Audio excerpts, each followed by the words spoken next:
o míře začlenění muslimských komunit do té většinové společnosti, a aby jsme nemluvili jenom o muslimech, řekněme sociálně slabších skupin, se hodně diskutuje. Myslíte si, že pomůžou tato opatření, anebo že prostě Rubikon už je překročený a cesta zpátky bude tak obtížná, že toto prostě nebude stačit?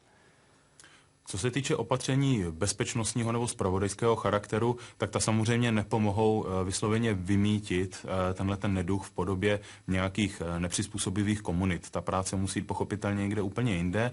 Na druhou stranu není možné fungovat tím způsobem, že se Evropa bude donekonečna omlouvat jednotlivým přistěhovalcům, jednotlivým částem přistěhovalcům za své vlastní chování a za své vlastní pravidla na svém vlastním kontinentě a ve své vlastní zemi.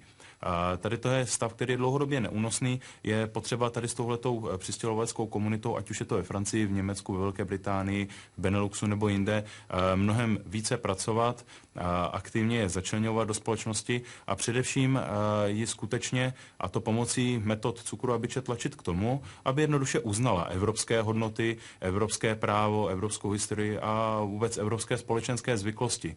On ten líbivý multikulturalismus se skutečně ukazuje, se neosvědčil a místo nějaké pestré barevné společnosti se nám tady vytváří geta, sociální vyloučenost a celá řada dalších společenských problémů.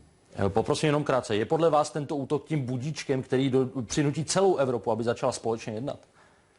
Velice krátce, prozatím se zdá, že ano, ale je otázka, jestli na to za pár dní politici, vrcholní politici Evropské unie nezapomenou. Díky moc. Naschledanou.